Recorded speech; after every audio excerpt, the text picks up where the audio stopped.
My daughter Michelle called me on a Tuesday morning. I was folding towels in the laundry room when the phone rang. She never calls that early, so I answered right away, heart already beating faster. Her voice was shaking like she had been crying. "Mama," she said, "I need your help. It's about the kids." Before I could even respond, she started explaining.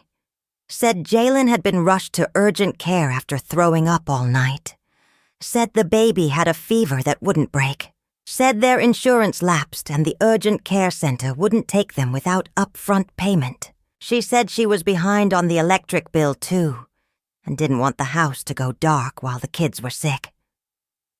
"I wouldn't ask if it wasn't serious," she said, her voice cracking.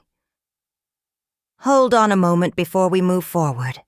Let us know where in the world you're watching from. And if you're loving these stories, don't forget to hit subscribe. Tomorrow's episode is going to be absolutely mind-blowing." I didn't ask many questions. I just told her I'd transfer the money, $15,000. It was a lot, but I had it. I've always kept something saved. I told her I'd wire it to her joint account by noon, and I did. She thanked me through sniffles. "You saved us," she said. "You always do." I told her to keep me updated and let me know how the kids were doing later that night. But she didn't call. I texted her around 7 p.m. No reply. The next morning I tried again. Still nothing. By noon I started feeling something deep in my gut, like something was off. Michelle wasn't the most consistent, but when it came to the kids, she usually responded fast, especially if she was that emotional just the day before. I was scrolling through Facebook out of habit when I saw the photo. Michelle, in a bikini, holding a drink with a little pink umbrella in it, standing on the deck of a private bungalow. Behind her was clear blue water, Maldives. The caption read, "Finally taking the break we deserve." I stared at that photo for a long time. I kept refreshing the page, thinking maybe I misunderstood. Maybe it was old. Maybe it wasn't even this week. But then I saw the timestamp. Posted 1 etch ago. And the comments. "Girl, you glowing. You look so happy. Y'all enjoy every second. Maldives? Okay, fancy." It didn't make sense. Just yesterday, she was crying on the phone saying the kids were sick. Now she was drinking on a deck in a bathing suit, while the ocean sparkled behind her. I opened our last text thread. My message was still unread, just sitting there with that little "delivered" under it like it didn't matter. I didn't say anything to anyone. I didn't call her. I didn't text again. I just closed the app and sat in silence at the kitchen table for over an hour. My tea had gone cold. My hands were stiff. I kept thinking about the day she was born, how she came out with her little fists balled up and didn't cry right away, until I said her name, Michelle. How I used to rock her in that chair in the corner of the nursery, even when she was already asleep, because I couldn't stop looking at her face. $15,000. That was a lot of money. That was 3 years of me stretching every grocery trip to the dollar.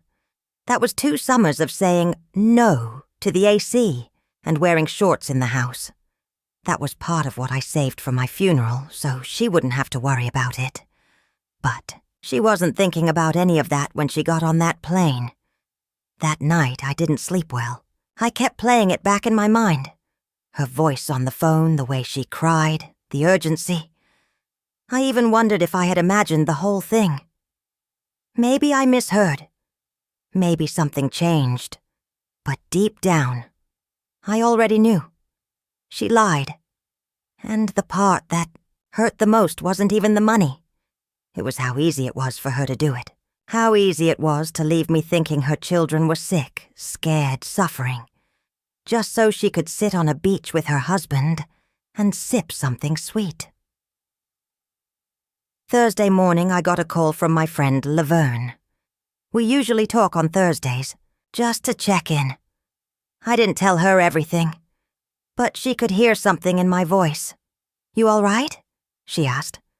I said, "Yeah, just tired." She paused for a moment, then said, "You sound like someone who's finally done pretending." I didn't answer. Just let that sentence hang there between us. That afternoon, I pulled out my old file box, the one I keep under the bed. I made mac and cheese and greens. Ava helped set the table. She told me about school, her favorite teacher, a boy who keeps tapping her chair during history class. I didn't ask about Michelle. I didn't need to. The next morning, I walked Ava to the corner to meet her father, who came to pick her up. Aaron didn't say much, just nodded at me, a little ashamed. I nodded back. 2 weeks later, I got a phone call from Michelle. I let it ring twice before picking up. "Mama," she said, voice small. "I heard Ava came to you." "Yes." She didn't say much when she got home. She didn't need to. Michelle was quiet for a long time. "I don't want to fight anymore," she said. "I'm not fighting. I want to fix things." "I don't," I said. "I want peace. I finally have it." "You're serious, aren't you?" "I am." "What if I say I'm sorry?" "I'll believe it when you stop using it as a tool." Click. She hung up. No goodbye, no apology, just another silence. And that was fine by me. 2 months passed. I kept volunteering. I added Saturday mornings to my schedule. Ava visited once a week, usually stayed for dinner. I taught her how to bake cornbread from scratch. She taught me how to use her phone's camera properly. Michelle never came by, again. Then one morning I got a letter from the community center. They were dedicating a small room to my name, a meeting space for senior women. Inside the envelope was a card from a woman I'd never met. She wrote, "I don't know you, miss. Hattie. But I sat in a chair in your room today and felt safe for the first time in a long time. Thank you." I read that line 3 times. Then I closed the card, walked outside, and sat on my porch. Ava had drawn a little sign that said, "Welcome home," and taped it to my front door last time she came by. I smiled when I saw it. I wasn't leaving a house to someone who lied. I was leaving something better, a legacy that didn't rot. Michelle took my money, but I took back my name. Not to mail, just something I needed to get out of my chest. Michelle, you didn't lose me because of money. You lost me because you never saw me as more than a machine that runs on guilt and motherhood. You think being my daughter means I owe you something, until the day I die. But what I owed you, I already gave. In diapers, in meals, in bills paid, in prayers said when you didn't even ask. You can cry to the internet all you want, but I'm not watching anymore. I tore the page out, folded it, and tucked it into the back of the will folder. Let her write her captions. I already wrote the future. It had been almost a full month since Erin came to my door, and Michelle posted her tearful photos online. Since then, she hadn't called, texted, or knocked. Just silence. And I was fine with that. That Sunday morning, I woke up early and ironed my blouse for church. I hadn't missed a Sunday since all of this started. I needed the routine. I needed the quiet in the pews. I needed to hear voices that weren't trying to make me feel guilty for not bending over backwards. After service, I stopped by the community center like I did most weeks now. I'd started volunteering on Wednesdays, helping with food boxes for seniors and organizing rides for the folks who couldn't drive anymore. They'd given me a little clipboard and called me Miss Hattie in logistics. I didn't do much, but I showed up. That day, the center's director, Ms. Robbins, pulled me aside. "We got your envelope?" she said with a smile. I nodded. "Miss Hattie," she went on, Do you know what $20,000 does for a place like this? I didn't say anything. It pays for 6 months of groceries, repairs to the lift van, and gas cards for every senior who comes through this door needing help. You just funded dignity, ma'am. I felt something tighten in my throat. She gave me a little printed plaque that said Hattie Daniels Community Assistance Fund. I didn't ask for it, but I accepted it. Later that evening, I set the plaque on my hallway table, the same table where Michelle's school pictures used to sit. I looked at it for a long time, and I felt peace. Not the kind people talk about in books. The real kind. The kind that feels like nothing buzzing in your chest. Just stillness. But Michelle wasn't done. That Wednesday, I got a letter in the mail. No return address. The handwriting was hers. Rushed. Dramatic. I opened it at the kitchen counter. Inside was a single page.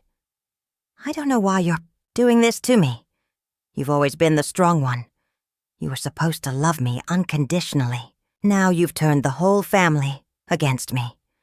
I never thought you'd act like this. You were always better than this. That was it. Not a single mention of the lie. Not a word about the money. No apology. Just more blaming. I folded the letter and slid it into the drawer, the same one that held the new will. 2 days later, I got a call from Deborah. Just letting you know everything is finalized. The restricted fund for the grandkids is locked. Michelle has no access. No override. You're protected, Hattie. I thanked her. We didn't stay on the phone long. That same evening, something happened I didn't expect. Ava, my granddaughter, showed up at my door. She's 13 now, almost as tall as me. Braids pulled back, backpack over one shoulder. I opened the door and just stared at her for a second. I hadn't seen her in months. Michelle had been keeping her away. "Grandma," she said, "can I stay here tonight?" I stepped back and let her in without a word. She dropped her bag at the door and sat on the couch like it was muscle memory. Same spot Michelle always took, only this time it didn't feel wrong.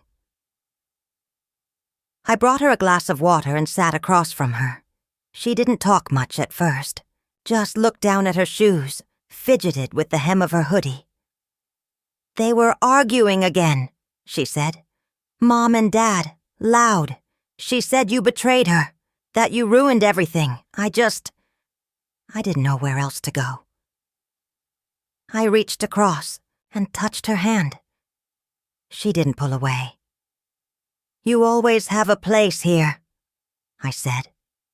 We sat in silence for a long time. She looked up. "Did you really change your will?" I nodded. "For the center. And for you and your brother. One day, when you're older. But not through your mama." Her eyes filled with tears, but she didn't cry. Just nodded.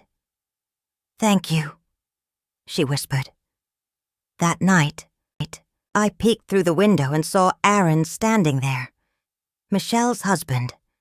I hadn't seen him in person since Christmas the year before, when he brought a bottle of wine no one drank and spent most of dinner scrolling through his phone. I remember thinking he always looked like he was in a room he didn't want to be in.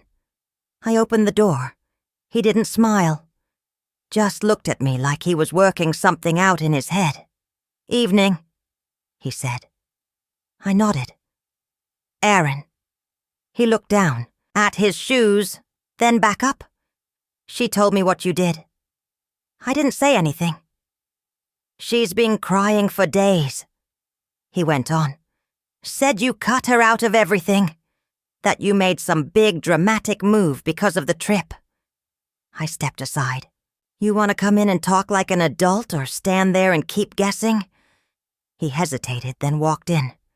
Sat on the couch in the same spot Michelle had sat in days before. I didn't sit yet. I stood across the room. "What did she tell?" "You exactly?" I asked. He rubbed his hands together. "That you rewrote the will. Took the house, the savings, the insurance, all of it, and gave it away to strangers. I didn't respond. "She's hurt, Miss Hattie," he said. "She thinks you're punishing her over one mistake." I finally sat down across from him. It wasn't one mistake, Aaron. It was the final straw. He nodded slowly. "She didn't tell me about the money until after the trip. Said she was going to pay it back." I raised an eyebrow. "And has she?" "No," he admitted. "She said she would." "Michelle always says she will," I said. "That's never the problem. It's that she doesn't. Ever." He looked like he didn't know what to say to that. So I kept going. "She lied. She said the kids were sick. Said they needed to go to urgent care. Said the power was about to be shut off. She used her children to get money from me, and then posted pictures drinking out of coconuts in the Maldives like she won the lottery." He shifted in his seat. "Look," he said. "She shouldn't have lied. I'm not defending that. But she's your daughter. You cutting her off completely, that's a big deal. That's permanent." "I didn't cut her off. I just stopped rewarding bad behavior." He leaned forward. "What if she apologizes?" "She won't. You don't know that." "I do. Because apologizing means admitting she was wrong, and Michelle's never learned how to do that without blaming someone else at the same time." He leaned back, looked frustrated. "I get it," I said. "You're trying to fix it. You're trying to step in and make peace." "She's not thinking clearly right now." "No," I said. "She's thinking the way she always has. That I'm supposed to give and she's supposed to take, and the moment I stop, I become the villain." Aaron looked at the floor for a moment, then said, "What about the kids?" "There's a fund set up for them. They'll be taken care of, but Michelle won't see a penny of it." He nodded slowly. "She's not going to take this well." "She's already not taking it well." Then I looked him straight in the eye. "You want my advice, Aaron?" He shrugged. "Sure. Tell your wife to grow up. Tell her to stop acting like consequences are cruelty. And tell her that if she wants back into this family, she'll need to come to the door with more than tears and silence. She'll need to come with truth." He stood up. I did too. He looked tired, like someone who had finally started to see the storm they married into. "I'll tell her," he said. "Good," I replied. "And Aaron." "Yeah?" "Don't come here again unless you're bringing something real." He nodded, then left. I closed the door behind him and sat back down. My hands were steady. My heart wasn't racing. That surprised me. Michelle didn't call the next day, or the one after that, but she did post. That Friday morning, Laverne called and said, "You seen her Facebook?" "No," I said. "What now?" She posted a picture of her crying. Said something about being betrayed by her own mother. Said, some people will leave this world alone because they pushed away the ones who loved them. I didn't respond. "You okay?" Laverne asked. "Yeah," I said. "I'm fine." But inside I was shaking my head. Michelle didn't post about the money. She didn't post about the lie. She didn't post about how she used her kids to get what she wanted. She posted herself as the victim. Again. That night I pulled out my notebook and started writing a letter. Not for her. But you know how things get. I nodded, kept folding towels. I didn't invite her to stay long, didn't offer tea. I just waited. She didn't even try to pretend for long. "So," she started, "I was looking through some things last night." I cut her off. "What things?" She hesitated. Some papers. Financial documents? She reached into her purse and pulled out a printed copy of something. My stomach tightened.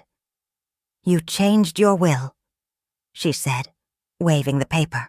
Like a flag. I didn't answer. Why? She asked, sounding more confused than angry.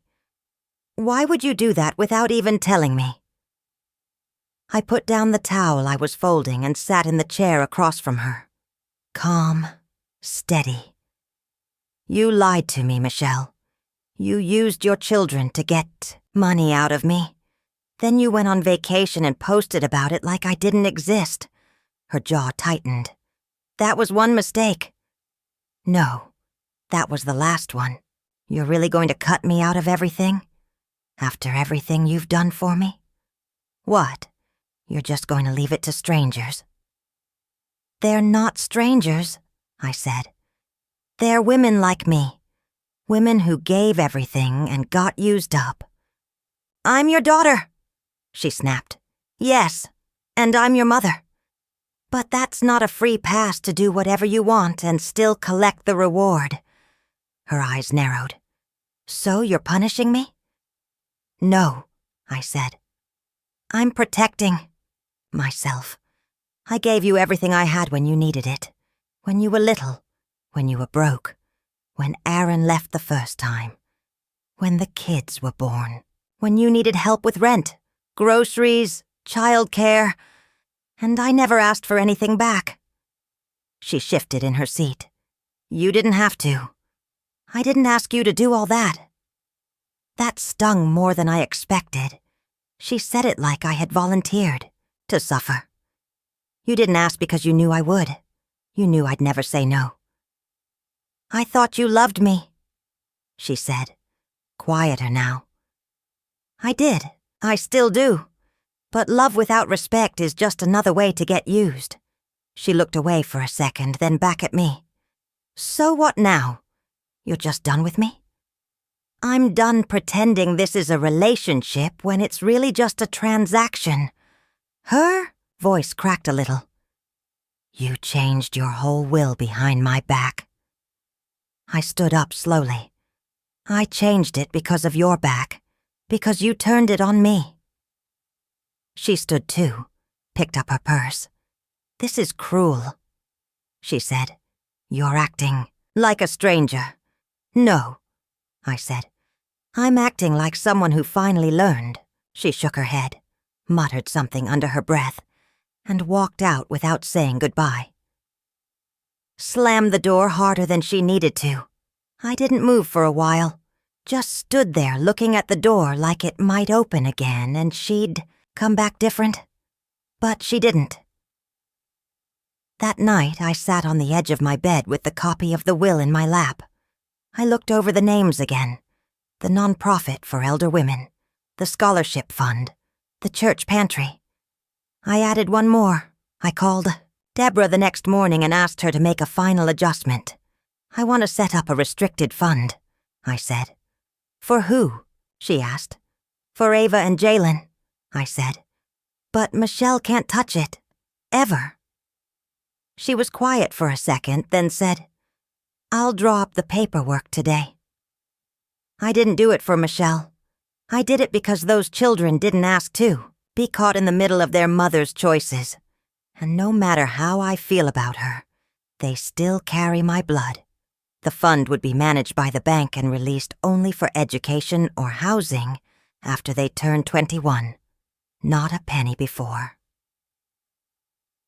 That weekend, I started packing a few things in boxes, not because I was moving, but because I didn't want to leave a mess behind whenever the day came. I labeled each one. Kitchen, donate, books, niece, photos, keep. There was one box I labeled with just one word. Michelle. Inside, I placed the baby shoes I kept from her first steps, her kindergarten drawing of our house, the letter she wrote me from summer camp when she was 8, that ended with, I miss you already, Mama. I sealed it up and set it in the back of the closet. Just because I let go of the future doesn't mean I forgot the past. But some things don't get to come with you anymore. Not when peace is the price. About a week after Michelle stormed out of my house, I got a knock on the door. It was late, almost 8:30 at night. I don't usually open the door after dark, but something told me I should this time. The only time her name came up was when Sister Lorraine from church asked me at Bible study, "How's your daughter doing?" I just smiled and said, "She's doing well, traveling." It wasn't a lie. Not technically. That Sunday, after church, I ran into Laverne again. She saw the look on my face before I said a word. "You went through with it," she said. I nodded. She didn't press. Just reached into her purse and handed me a folded flyer. "What's this?" I asked. "Community meal drive for older women. Lot of grandmothers these days doing all the parenting with none of the support. Sounded like something you'd care about." It did. The next day, I called the number on the flyer and asked if they accepted donations in someone's name. The woman on the line said yes, absolutely. She sounded young, maybe late 20s. Her voice was clear and respectful. She asked, "Is this for someone's birthday or passing?" I said, "No, just because." 2 days later, I walked the envelope, with the donation check to the mailbox myself. As I closed the lid, I didn't feel proud. I didn't feel spiteful either. I just felt like something was being rerouted. Energy, intention, whatever you want to call it, sent to a place where it might finally land with care. The following weekend, Michelle finally called. It was Saturday evening. I had just come in from watering the porch plants when the phone rang. I saw her name flash across the screen, and for a second I didn't know whether to pick up. I did. Her voice was cheerful, too cheerful. "Hi, Mama." I kept my voice flat. "Hi, Michelle." She went on for a few minutes about how crazy everything had been, how they'd barely gotten any Wi-Fi on the trip, how things were just non-stop. I didn't say much, just listened. Eventually she said, "Oh, and thank you again for helping us. I really didn't want to ask, but you came through like always." I didn't answer right away. Then I said, "How are the kids?" She paused for a moment, caught off guard. "Oh, they're fine. Staying with Erin's mom this week." I nodded even though she couldn't see me. "So there wasn't an emergency?" "Mama, you said Jalen was sick, that the baby had a fever, that you couldn't pay the electric bill." She got quiet. I waited. Then she said, "I just needed to get away. I didn't think you'd help if I told you the truth." I let that settle for a second before I spoke again. "So, you used your children. You made me think something was wrong with them, so I'd send money. And then you used it for a vacation." She didn't apologize. She just said, "I didn't think it would be a big deal. You always help. You've always helped. Not anymore." "Mama, come on. It's just money." "No, Michelle. It was trust. And you spent it." There was a long silence. She tried again. "You know I love you, right?" I didn't respond. "I'm just under a lot of pressure," she said. "Erin's been between jobs, and I needed to breathe." "You could have said that. I didn't think you'd understand." "No," I said quietly. "You didn't think I'd say no." She didn't reply after that. "I have to go," I said. "You're really upset over this?" she asked, sounding like she truly didn't get it. "I'm not upset," I said. "I'm clear." And I hung up. That night I sat on the porch longer than usual. The air was still warm. The neighborhood was quiet. I didn't feel angry. I didn't even feel hurt anymore. I just felt like I'd finally closed a door that should have been shut years ago. Inside, the copy of the new will sat in the drawer by my bed. I didn't open it. I just rested my hand on the drawer and whispered, "Good." About 2 weeks after that phone call with Michelle, she showed up at my door. No warning, no text. Just knocked on a Tuesday afternoon like everything was normal. I was folding laundry in the living room. I saw her through the window, standing there in tight jeans and a shiny blouse, like she came straight from lunch at some trendy cafe. She had her phone in one hand, keys in the other, and sunglasses still on, even though it was cloudy. I opened the door slowly. "Mama," she said, with a smile.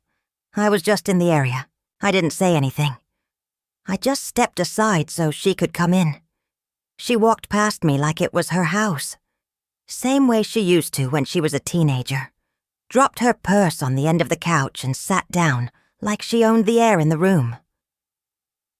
"I've been meaning to stop by," she said. I remembered how I skipped buying a coat one winter so she could have that dress for homecoming. Burgundy velvet. She didn't even say thank you, just left it on the couch when she changed. But I told myself, she's just young, she'll grow. She did grow, just not into the kind of woman I expected.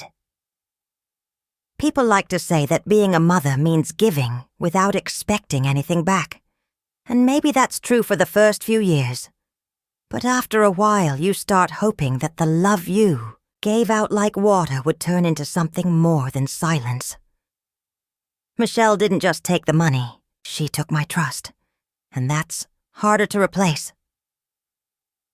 That week, I stayed quiet. I didn't tell anyone what I had done. I went about my routine like normal. Took my walk around the block in the mornings, went to Wednesday Bible study, and watched reruns of the same shows I've been watching since 2008. Then Saturday morning came. I was drinking coffee on the porch when the mail arrived. In the stack there was a glossy envelope, addressed to me. No return address. I opened it and immediately recognized the photo. Michelle and her husband at the resort. This time it wasn't Facebook. It was a printed postcard, a real one. It said, "Thinking of you, Mama. Having the best time. Love you always." There were 2 drawn hearts at the bottom. I sat there looking at it like it was in another language. Not a mention of the money. Not a single sentence asking how I was doing. Just a picture of the lie she chose, and the smile she wore while I stayed up at night, worried about her children. I got up, walked back inside, and put the card in a drawer. I didn't tear it up. I wanted to remember it exactly as it was, a record of who she became. That night I pulled out my old journals. I don't write in them much anymore, but I flipped through a few pages.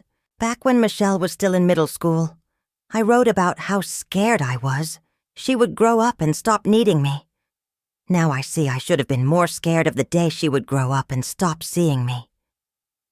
Monday morning, Deborah called to confirm. The new documents were being filed. "It's official," she said. "Everything is done." I thanked her. She asked if I wanted a copy mailed, and I said yes. Before she hung up, she said, "You sure you don't want to keep a portion for Michelle's kids?" I paused, then said, "No, I've done enough raising for one lifetime." And that was it. I hung up the phone, sat back in my chair, and finally let out a breath I didn't even realize I'd been holding. I didn't feel joy, but I did feel clean. The copy of the new will arrived in a thick white envelope 3 days later. Deborah sent it by certified mail, just like we agreed. I signed for it at the door, then walked it into the kitchen and placed it on the table, without opening it right away. I poured myself a cup of coffee first, sat down, looked at it for a long time. When I finally opened it, I didn't read every word. I didn't need to. I already knew what was inside. Michelle's name was gone. So were the lines about college funds and family gifts. Instead, the house would be sold upon my death, and the proceeds split between a senior housing nonprofit and the scholarship fund at my old church. The insurance policy would go to a foundation for older women supporting grandkids. Women like me. There was a line at the bottom that caught my eye. This distribution reflects the testator's intentional decision to exclude immediate family for reasons personally known to her. It hit me harder than I expected. I put the paper down and sat in silence for a long time. When I was younger, I used to think I'd leave something behind that would tie the family together. Something to remind them that even if I wasn't always perfect, I did the best I could. Now, the only tie I was leaving was the kind that couldn't be cut. Absence. Later that afternoon, I walked out back to tend to the tomatoes. My knees were stiff, but I got down there anyway. I used to grow things with Michelle when she was little. She'd sit in the dirt with her plastic shovel and ask me a million questions. How deep to dig? When to water? How long before the green things turned red? I thought of those days a lot lately. They felt like they belonged to another life. Life where love still felt simple and close. I didn't hear from Michelle at all that week. Not a call, not a text, nothing. Inside it was a folder with all my account numbers, my life insurance policy, and a draft of my will. I sat at the kitchen table and opened it slowly. Everything was in my handwriting. Michelle was listed as the sole beneficiary. I had even written a little note at the bottom. For everything I couldn't give you then. May this help when I'm gone. I stared at that line for a long time. I didn't tear anything up yet. I didn't call the lawyer. I just put everything back in the folder and placed it on the counter. But the decision was already moving in me. Quiet, steady. Like a door closing with no noise. Michelle never called back, never even sent a thank you. But the next morning she posted another photo. This time they were having breakfast on the water. Caption said, "When you wake up in paradise with your best friend, that was when I knew it down, to the bone." She wasn't just careless. She didn't see me anymore. Not as a mother, not as a person, just a wallet. That Friday, I called Deborah Green, the woman who handled my affairs when Harold passed. I told her I needed to meet. No rush, but soon.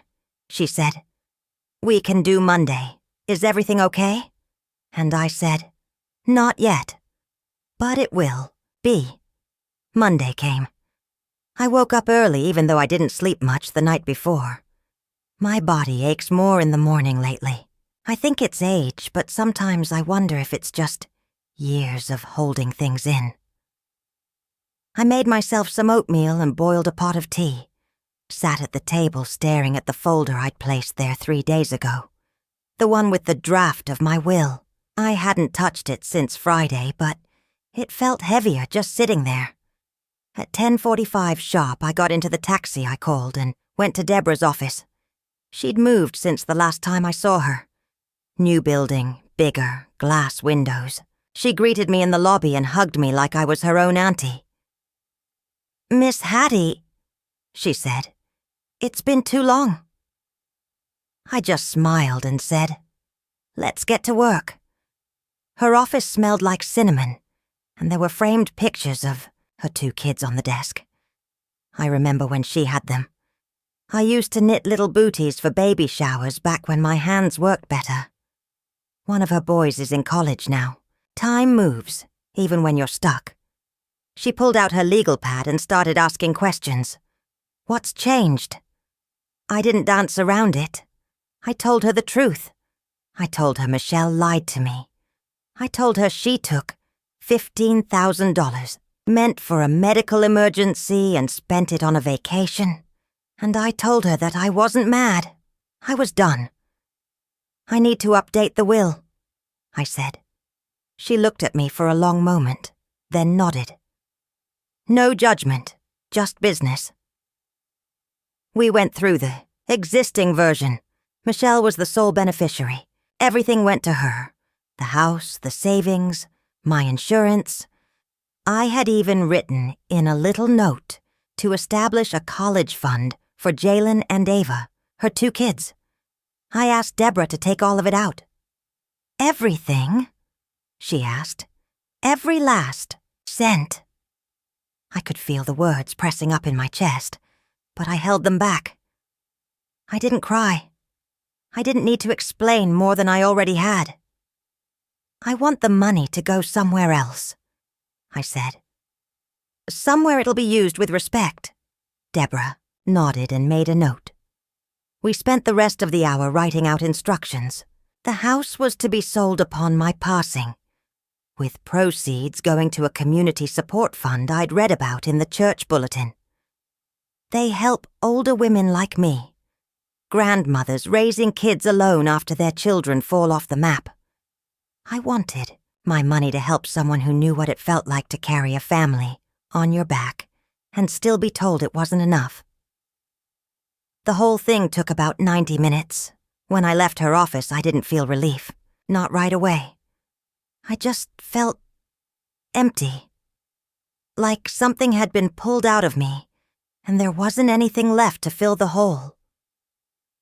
I went home and sat in my chair, the same one I used to rock Michelle in when she was a baby. That chair has grooves from where my elbows rested during feedings and late-night lullabies. I rocked a little, back and forth, holding the edges of the armrest tight. I thought about how many times I told her no to myself, so I could say yes to her. I thought about how I worked double shifts at the diner and came home to help her with math homework. I never understood that math, but I sat there anyway, nodding, pretending, just so she didn't feel alone.